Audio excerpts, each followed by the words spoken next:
Hey, I'm Sam Peterson. Today I'll be talking with Brittany Spruill, a Durham, North Carolina comedian and storyteller. We're going to be talking about death, loss, grief, and comedy. So hang on and stay tuned for Why Live. Well, hey everybody, this is Brittany Spruill. It's so great to have you here, even for this like wacky sort of deep dive discussion. Yes. Yeah, Yes. I was really excited to talk to you because I was like, who would make a great interview? And I thought a comic, and then I like immediately thought of you, and Oh, because all the best comedians, it's a stereotype, but I think it's true, come from a really dark place. yes. Yeah, they Yes, have that they is have true. been through some things and seen some things. So, I was like, I bet Britt is has got a story. Yeah. Oh, well, thank you. Yes, my name is Britt Spruill. Thank you so much for inviting me on the show.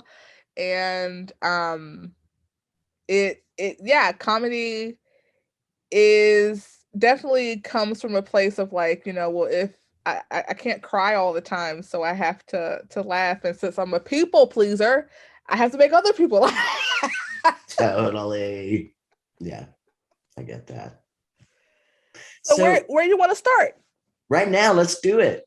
Okay. Um, yeah, so do you have like a history of mental health stuff? Like I have depression and all, PTSD and blah blah blah. Do you have a history of stuff? Yeah, so definitely anxiety, depression, ADHD. Oh wow. Okay. Um so those are the big 3 So you're a that genius. nope. You have the trifecta. Uh-huh. Um yeah, so and I think, I don't know, I, when I get asked by like psychiatrists and new therapists, they do the intake and how Mhm. long have you been feeling this way? I'm like, well, I mean, well, when have I not? It's Yeah, more like the question. right. Right. When have I Um, not?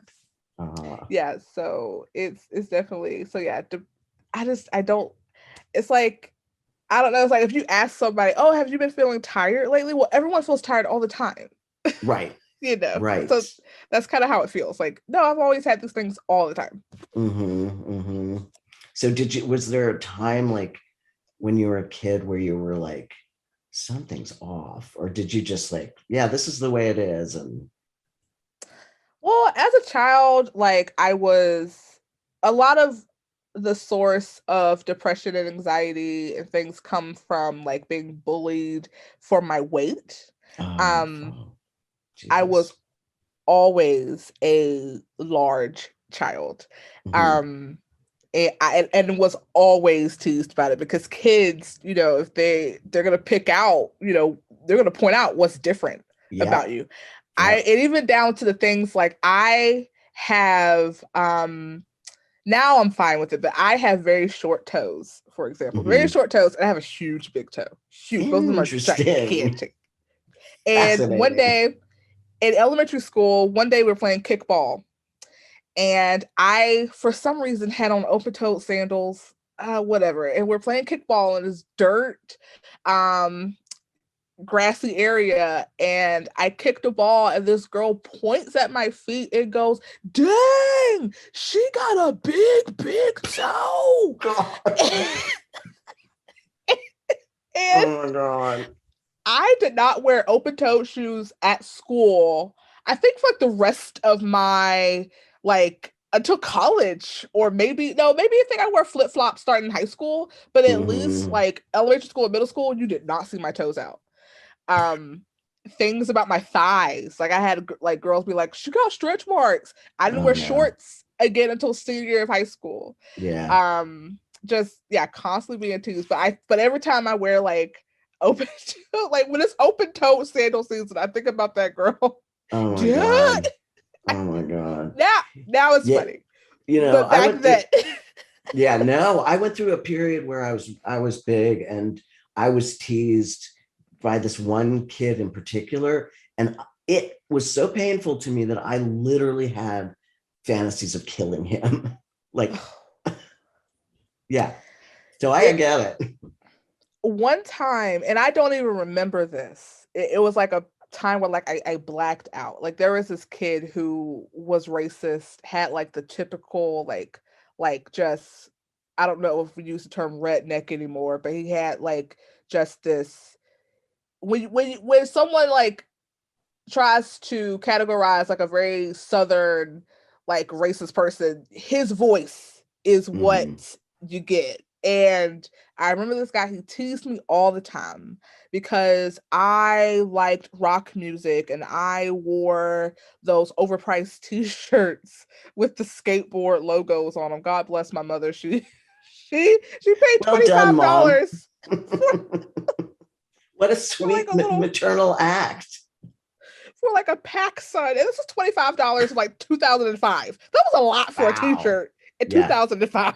for real. um so I was, I had different interests and he would tease me all the time. And in 8th grade, apparently one time, and I say apparently because I don't remember these words coming out of my mouth, but I remember the looks of my classmates. He said something to me Mhm. and I told him, can I curse up here? Of course. I told him verbatim, shut the fuck up. Mhm. And Brittany, no, she didn't do those things. And I went to my seat and I sat down. And the only Mhm. thing I remember is that like I don't remember saying those words, Mhm. but I remember everyone telling me that's what I said, and Mhm. the look on my classmate's face, and him pointing at the teacher, and the teacher loved me, Uh-huh. and the teacher also was looking at me like I'm gonna Who pretend is like this child? like yes, and like Mr. White, Mr. White, you hear that? You hear what she said to me? And Mr. White was like, no, I didn't hear anything. Did That's anybody else? awesome. Did you hear anything? And everyone was like, no, I didn't hear anything. Mm. Well, I was going to ask you at some point, but we might as well go there now, like how race has impacted your sense of depression or self-worth or whatever. Because I know being trans has really, has it was a struggle. I can imagine it. It's been tough. I didn't really feel too impacted by it until I became an adult and I Mm, started dating. mm, And the things that people say to you when they think you're an other, when they consider you an other, uh, wild. it is wild. I can't imagine like the invasive questions that trans people get and Well, expect, and people expect like yes, like they're gonna answer this question. No, that's none of your business. right, No. right. Well, and people do that with Black people too. I mean, you said it. It is wild what people think they can ask or say. Yeah, like you're just Yeah, like an object. yes, it has been, and it's I've been fetishized, I've been insulted. Mm, The number of times, like my partner is white, and hmm. I knew they were. Well, this wasn't the moment where I knew they were the one, but I had a good feeling about them when they were the first white person that I was romantically interested in that didn't go, "Oh, you're chocolate skin, you're mocha." Oh, all the time, all Oh, the hazelnuts, caramel, oh my latte. God. Oh Jesus.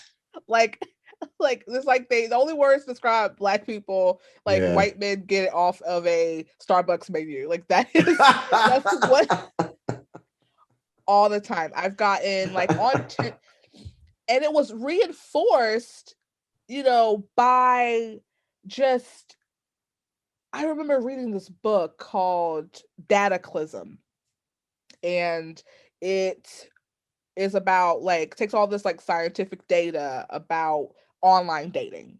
And I it was like the most desirable people. I forget how they categorized it. Basically, like the most desirable people. At the bottom of the list is Black women and Asian men.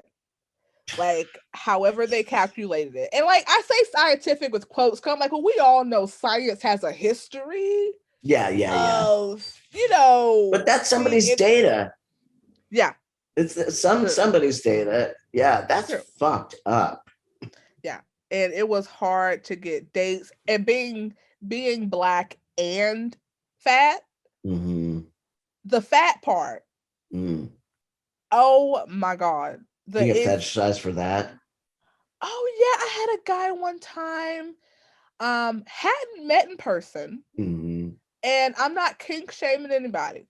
Yeah, but hadn't met in person, had been just chatting, and it was half off salad night at my favorite local place.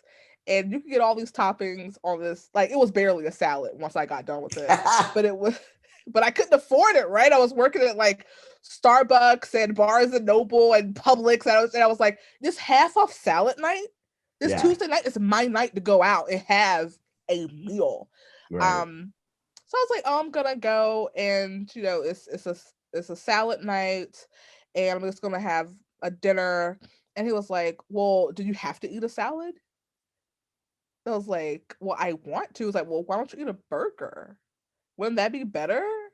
And then later he told me, you know, all about his fetish, and basically he fantasized about like women swallowing him and like swallowing him whole or something, and that's why he liked large women. And I was like, okay, buddy, I'm not into that. Yeah, so that's gonna be a no for me. Yeah, you can do whatever you want. Right. But me, no. Yeah, it's just dating is, and then it's wild. Even like it is crazy. And even like in college, like I totally forgot about college. College, I went to UNC Chapel Hill, so predominantly white institution. Oh, you're a Tar Heel? Yeah. Yeah. Oh my God. I graduated in 2013. Cool. Yeah, I went as a non-traditional student. Yeah. That's when I graduated. Shut up. How do I not know that?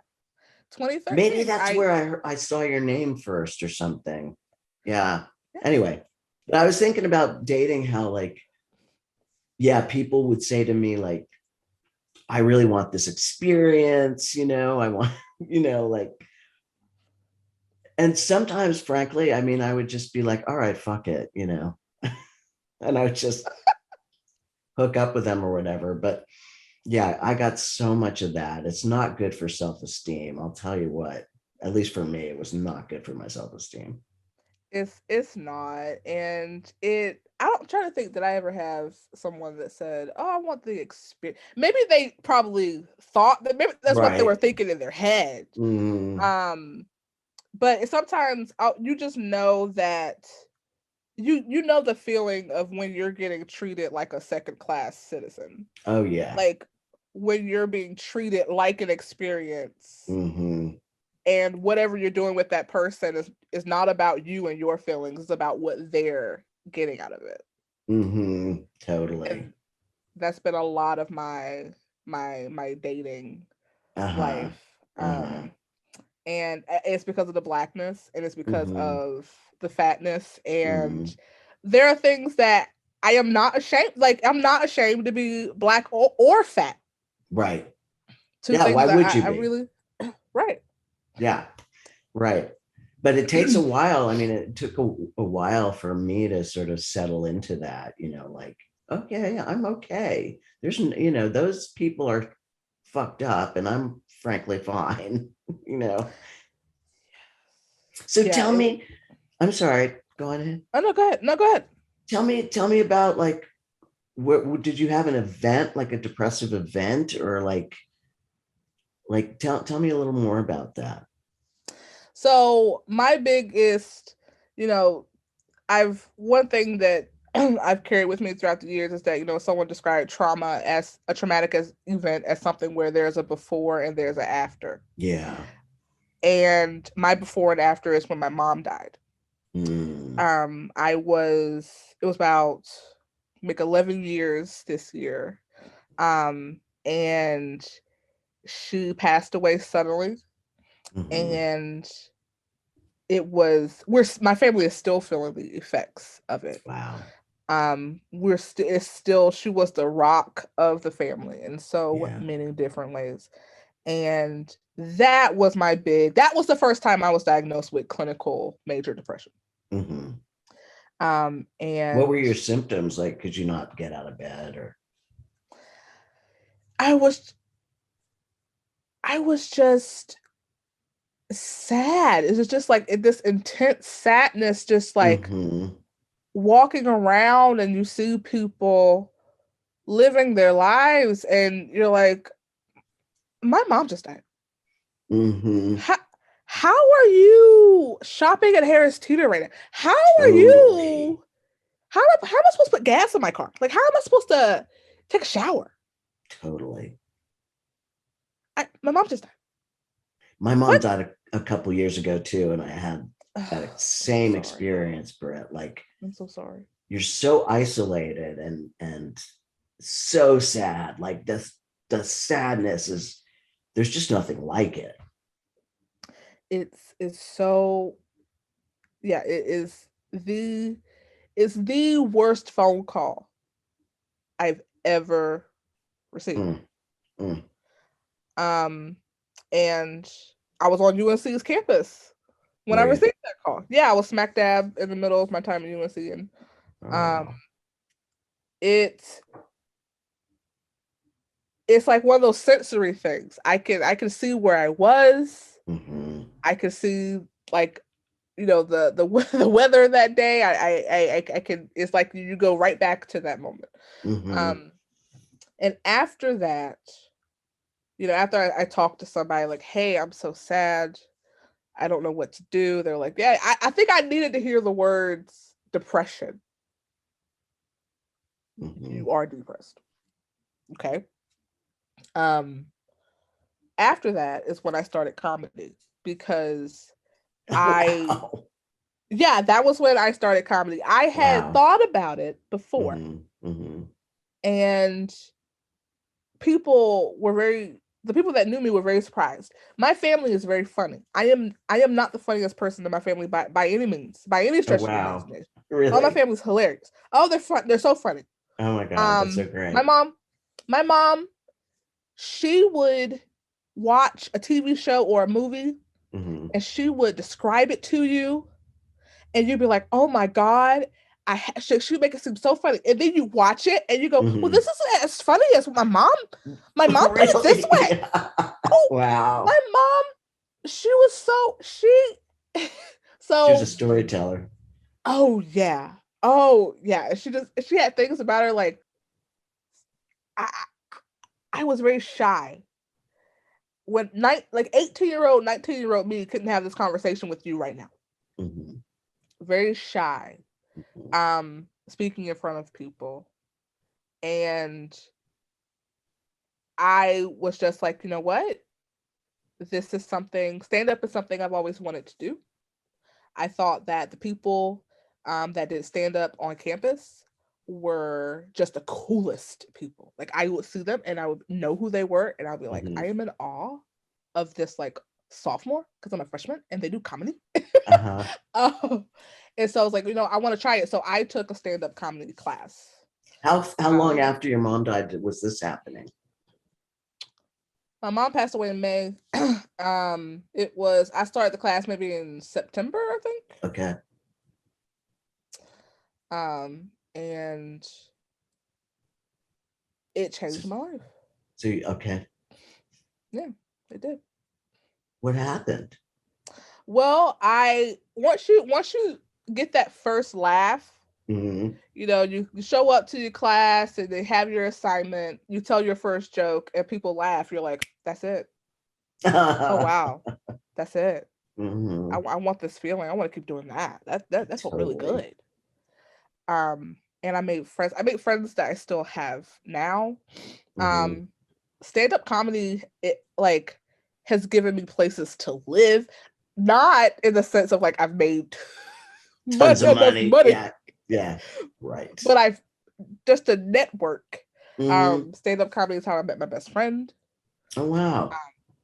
Just I don't regret doing it at all. Uh-huh. I almost literally came out of this show. I cut all my hair off. I had got a perm that was so Mhm. bad. It Well, actually the perm wasn't bad. I had braids, Mhm. and when I took the braids out, Mhm. my edges had broken off so much. I looked like George Jefferson.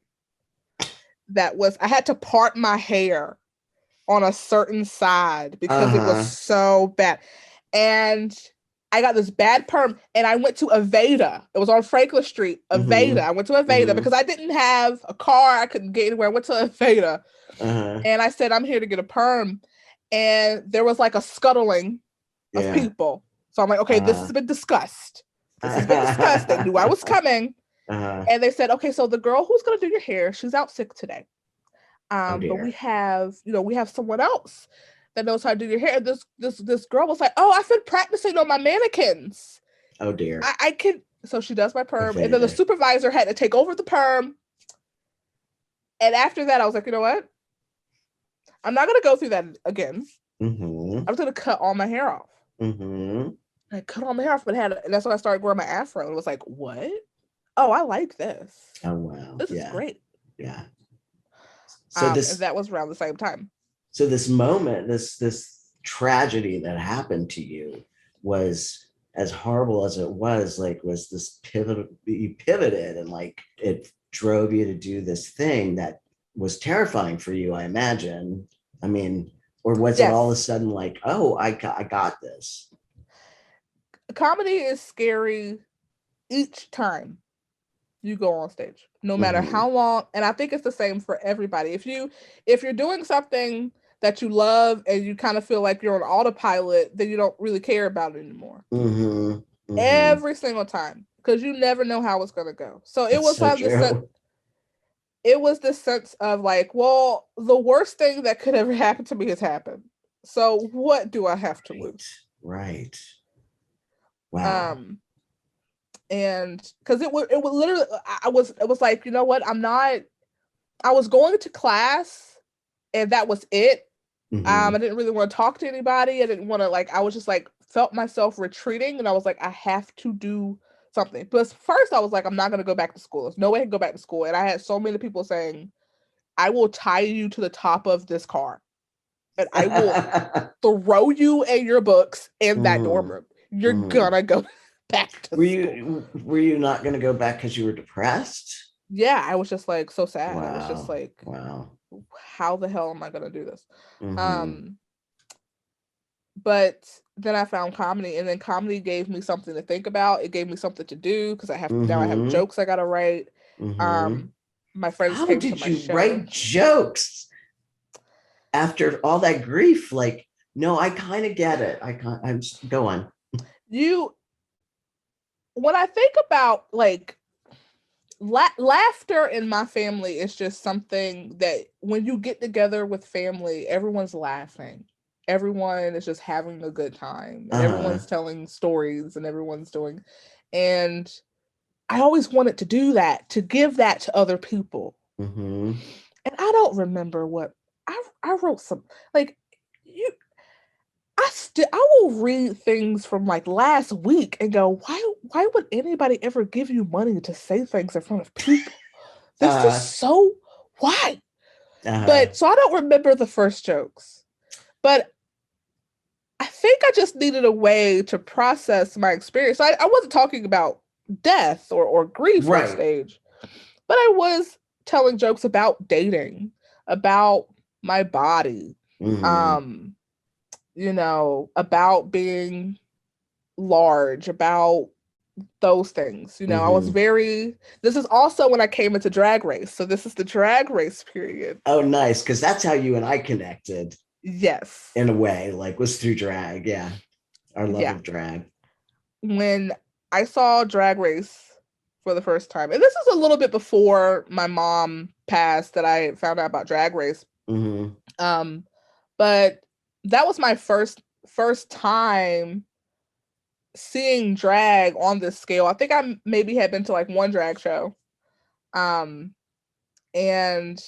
when I saw Drag Race, my first thought was like, oh my God, you can transform yourself to look any way that you want. And I thought I was the ugliest person in the whole wide world. I thought I was hideous. Oh God, Britt. I thought that is heartbreaking. I did for the longest time. I thought I was the worst. I thought I would never find love because of my body, because of my face. God, Britt. So when I saw drag, I was like, I'm in control of this. If I don't like how I feel, or even if I do and I want to just do something else, or I want to put makeup on it, I can.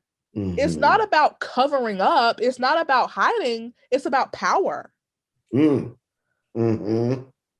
that's when I felt empowered about my looks for the first time ever, was because of drag. Because I was like I can do whatever I want. This is great. Right? You can be whatever, you dress whatever, makeup. Yes. Yeah. I'll tell you, for me, like finding Drag Race and watching that show gave me endorphins. Like watching these young guys and later trans people go through this journey, this creative journey, where they were put through this fire, it's hard. The shit they have those queens do, it's crazy. But they come out like this really refined, elevated version of themselves. And as an artist, like that just resonated for me. And their stories were so moving, like their histories and stuff. And so it gives me all the endorphins. I watch it as it's a literal like antidepressant for me. So like that is one of my tips for if you're depressed, go watch you some Drag Race. Oh, it's amazing. Yeah. So you came out of this super deep depression of your beloved mother dying, and then you find this like lodestone, this thing that just vibrates for you and makes you more you. Like how was the depression through that experience? I can distract myself pretty easily. So some of it was a distraction from the depression. Totally. That's legit. Some of it was a distraction. You never get over the loss of someone that important to you. You never get over it. You can go. I tell people, you just got to go through it. I wish someone had told me at the time, go through it. You can't go over this. You can't go around it. You can't go under it. You got to feel all your feelings. Yeah. Because if you try to push them down, they're just gonna come back up. Yeah. And tenfold. Oh my God. Or in ways that you can't handle, or in public places where you're not prepared. Yeah.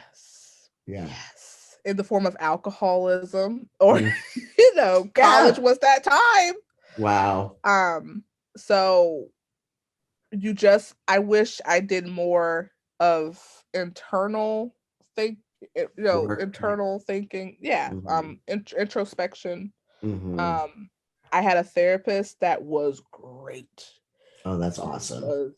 Awesome. I have not connected with a therapist the way I connected with him, who was just the most patient, kind. It doesn't have to be kind, but it's just like when you're talking to a therapist and they're actually listening to you. Yeah. And they're there with you, and they're trying, they're connecting with you. So great. There's nothing So like great. that. It's really, Yeah. yeah, I know. I've been through so many therapists and I've had so many different experiences, and I feel really lucky that right now I'm doing EMDR. I don't know if you've ever heard of that, Hmm. and regular talk therapy with two of the most sensitive, smart people I think I've ever worked with. I just couldn't feel luckier. You know what I mean? That's so great. It is so I'm so great. happy for you. And I'm so, prepared to do this work right now. So that's a good thing too.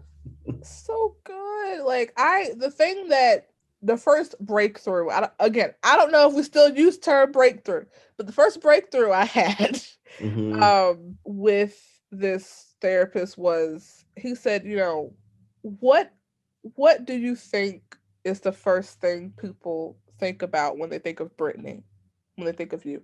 And I was like, oh, they probably think, I'm fat, I'm I'm ugly, Oh that, oh, I God. have to deal with this person. And he said, well, that's not what I think about when I think about, we have an appointment coming up. He said, I think I'm gonna, because he had his hallway you walk down, he came and got you. So you think about, I'm gonna open the door and I'm gonna see Brittany and Mm-hmm. she's gonna smile up at me and I'll smile at her. And then we're gonna have our session and she's gonna make me laugh and we're Uh-huh. gonna have a good talk together. And I was like, what? He's like, yeah. He said, ask people, what is it that they think about? And as I was waiting on the bus to go back to campus, I Mm-hmm. called my best friend and I said, this is gonna sound weird, but I just had a therapy appointment and my therapist suggested I try this. And they said, oh, well, I think about how much fun we're gonna have together. Wow. Oh, And I yeah. called some more friends and they told me to say, like, no, I just think about how nice you are and I think about how Oh my smart you are. I was God. like, what? Yes. That was How crazy. That old were was you when that crazy. happened? 19, no, 20, 20. 20. I was Oh, 20. that's so great. Oh my God. Yeah, I Yeah. highly recommend anyone doing that for themselves. Ask your friends what they think of you. You Hmm. get a really nice perspective. I don't clear up that shitty talk you tell yourself. Oh my God. Because we tell ourselves horrible things Yes. that, and it's never the voice, it's never the narrative that we put in our heads. Mm-hmm. Um and I'm just so thankful that I made those phone calls that day, because it's another moment where I could see myself on that bench making on my whatever Sprint phone I had, because it wasn't iPhones then. So Mm-hmm. whatever phone I had, just saying, hey, Uh-huh. and it can sound very like narcissistic, like, hey, I'm calling you up so that we can talk about me, Right. but I need this right Yeah. now. Yeah. So yeah, but that was very pivotal. So therapy, a little distracting, a little Mm-hmm. distraction, from time to time, and just, I didn't know it at the time, but it's a marathon, not a sprint, with grief. Mm. Um, Talk about it. you don't all the time in the world. There's not enough time. You just learn to live with it. The love that you have for this person and the love they have for you is always there. But it's 11 years later. I still, whenever I do something that I'm really proud of, or even whenever I'm just coming back from the grocery store, I get a ping, call mom. Call, which one? Like, I'll think, oh, I Oh. need to call mom. Mm-hmm. Still to this day. Wow. Wow. So that feeling is always going to be there. You just have Yeah. to learn how to live with it in a healthy way. Yes. In a Yes. You're not healthy having way. cocktails with mom all the time. You're No, no. yeah, what I discovered after my mom died was I kept having this strong urge to call her and like talk to her about what was going on in my life. Mhm. But I never had that kind of relationship with my mom. Wow. Yeah, but it was like this yearning, like this.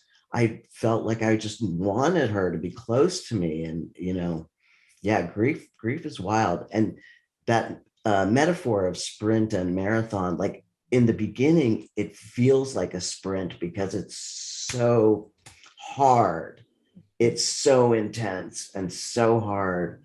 But yeah, I just had to hang in there for that ride and just, yeah, it changes. Yeah, it does. And when I lost my mom, we were close, but I was 19, so I Mhm. hadn't got to the part where, mom is your best friend, and mom, you're so wise, Yeah. and we I hadn't got there. I was close. I talked to her every day, that type of thing. But it was more like, you're my daughter, I'm gonna take care of you. Mhm. Um, she was always there for me. But I just wish we could have got to that point of like, everything you told me, mom, you're right. Right. Or that I had not, we didn't get a chance to have that type of relationship, that more Wow. mature, Yeah. relationship that you get. Yeah. But the relationship that I did have with her, I Mhm. would say was a good one, was a Mhm. close one. Sounds like it. Yeah, and I'm just so grateful that she's my mom. So how do you feel now? Like, how are you feeling these days? How's COVID You hit know, you? COVID, I had COVID. Right? I don't COVID's terrifying for many reasons, but as someone who is obese, that word, the O word, Mm-hmm. the narrative in 2020 was, oh, if you're fat and you get this, you're gonna die. Oh God. So Jesus. I remember Mm-hmm. telling my best friend, saying things like, well, I'm here at the end of April because I thought I was gonna die. Oh my God, Britt. I was convinced that if I got this, I was That would going be to it. die Oh my because God. you see articles. I was like on CNN every day, Mm-hmm. articles. Well, if you have these comorbidities, Mm-hmm. your likelihood of death, hospitalization or death Hospitalization. goes Yeah. up. And I'm like, you know what? All these like I was so convinced. I used to Did you work at a get your doctor's office. shots? Yes, I'm vaccinated. This You is got way all the before the vaccines. Yeah. yeah. I used to work at a doctor's office, and there were patients at the beginning saying, I saw this article about blood pressure medication. Should I stop taking this blood pressure medications? Because they say Mm-hmm. they're linking it to a likelihood of dying from COVID. And of course, the doctors were like, don't stop taking Right. your blood pressure medication. Right. Yeah. Wow. It COVID was so, again, before vaccines, Mm. it was terrifying. It was so I just Yeah, if you knew thought you like, were well, gonna if I get it, die. I thought I was Oh gonna my die. I just knew. I was God. like, if I get this, I'm dead. And thank God for science, thank God for medicine. Mm-hmm.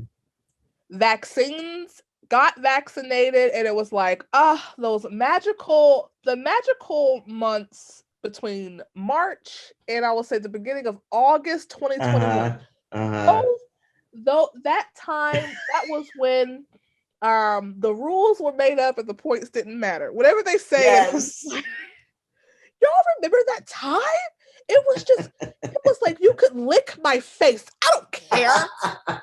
I am vaccinated, baby. Right. I am out here. And then Delta hit, and Delta was like, guess Mm-hmm. what? Back in the Mm-hmm. house. Yeah. um, but I was so happy but vaccines really did feel like a get out of jail free card. Not in the sense of Totally. like, oh, I can go buck wild, but it's like, And then we started seeing those breakthrough cases, like one after the other. Yeah. And I was like, shit, I've got 3 shots and I'm still like accessible to this thing. recently having it, it's like last couple of months, it's felt like dodging a bullet Mm-hmm. because there were people around me that had it, Mm-hmm. and I don't want this at all. And then my partner, they came home one day and they said, I feel like I've been hit by a truck. Oh dear. And I was like, well, shit, here we go. Here we And that go. was it. Buckle That was up. it. And they had a fever. They were in bed. And Mm. I walked in the room and I could feel the heat radiating from their body. Whoa. And they had a fever. And I was like, crap. Yeah. And And so recovering, Mhm. it is crazy to think like, okay, when you go to a doctor's office, this is a diagnosis that is always going to be, it's always going to be this person had COVID, no matter Mhm. what. This for like COVID-19, Mhm. history of COVID-19, just the isolation, like from a mental standpoint. Yeah. I'm an extrovert. Mhm. Are you an extrovert? No, Are you an I'm a very introvert? gregarious introvert. When the quarantines first started happening, I did the things that people do because I have anxiety, right? So I'm like, oh Mhm. my God, I got to stock up on things. I bought literally like a dozen boxes of tea because I was convinced Mhm. that I must have read something online about how something in the soda production was shut down because of COVID. I was like, oh my God, soda doesn't exist anymore. How am I gonna have beverages? I'm gonna have to make myself tea. I bought like what did I buy? Oh, paper towels. The only paper towels I could find were the Mhm. ones that you see in like offices, like office Mhm. bathrooms. Okay. The not The the rolls. I bought like a the whole brown case of ones or those. like the white Yes, ones? bought a whole case. We spent ridiculous amount of money on toilet paper. I just was like, your body just feels like I got to be ready for whatever this is, Mhm. this invisible thing, Mhm. you know. Uh-huh. Um, So you went a but little cuckoo there. yeah, I was just like, oh my God, because when you and we have anxiety, it's your mind constantly is going through every single thing that can go wrong. Yes. Every Yes. single thing. And it elevates it. Everything becomes it is a disaster. Yes. I have to And decompress, like decatastrophize all the time. oh yeah. And when something doesn't when the worst possible thing doesn't happen, you feel lucky. And Hmm. when something bad or something goes wrong, you feel like confirmation. You feel affirmed. You're like, "Well, I knew Hmm. that was going to happen." No, you didn't. Hmm. Right. I Right. didn't. I didn't know that my partner was going to come home one day with Get COVID. care. Now, Yeah. it's something that for 2 years, because they do work with the public, for two Hmm. years, we've been like, okay, well, if you contract COVID, probably Yeah. going to be from work, like millions of Americans. Right. Right. Right. Um, So I have a question for you. yes. Yes. What would you offer the people in terms of like dealing with depression or anxiety? Like, what would you like to leave the people with? Find something that you love to do. Find something that you love to do for you and nobody else, and develop it. When I found comedy, it truly was for me. I wasn't trying to like impress anybody. I didn't feel like I had like something to prove. I felt like, okay, here's a thing that I know nothing about. Um, I always, stand-up comedy, looking back, was always a big part of my life. I always looked up to comics, always sought, stand-up comedy as a source of like entertainment, as a source of like, something I really care about. I never once thought like I would be on stage telling jokes to people. Hmm. When I this is embarrassing, but I loved the blue collar comedy tour. I loved those guys. I wasn't big on Larry the Cable Guy. But later, when I learned that Larry the Cable Guy is an act, that's not that actual person, I was like, Uh-huh. oh, I understand Oh. a little bit more. Loved those guys. And I Hmm. loved it because I was like, oh, the first time I thought Hmm. maybe I could do that, it was when I realized that it wasn't like magic. It was like, oh, there's a formula to this. Hmm. And I would listen to podcasts. Podcasting also was something where I was like, oh, wait, there's a structure to a joke. Uh-huh. And there's moves that they're making, and this is calculated, and this is called a punchline, and this is a setup, and this is a callback. Oh, wait, this is a skill? Right. This is a skill that You someone can can learn? learn it. Yeah. Oh. okay. If I hadn't found comedy, if I hadn't found a way to, say, here's all this pain I have inside of me. I want to turn that into laughter for someone else. I just really want to make you laugh. If I hadn't found that, I don't know where I would be. I have no idea what I would have done, because it's something where, like, I couldn't keep living the way I was. I couldn't keep being this quiet. I could stand to quiet down a little bit, but I needed this outlet. And like I said, it really changed my life for the better. I can't imagine, never, if someone said, you can never step on a stage ever again, I would be so upset. I would be trying to do everything but. I'm like, well, I'm going to tell jokes beside the stage, because you couldn't say that I couldn't get, you said I couldn't get on it. You just said I could be over here Right. with a bullhorn. Well, Telling these jokes. I am so glad that you did find this outlet, and that you are around and you're so funny and joyful.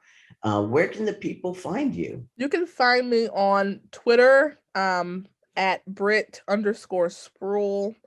You can That's find, Spruill.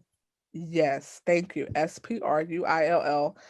You can find me. I don't have any dates or anything coming up. But yeah, you can find me on Twitter. Awesome. Thank you so much for joining me. It's been a pleasure. Thank you, Sam. Thank you for having me. Yay. I've loved talking to you.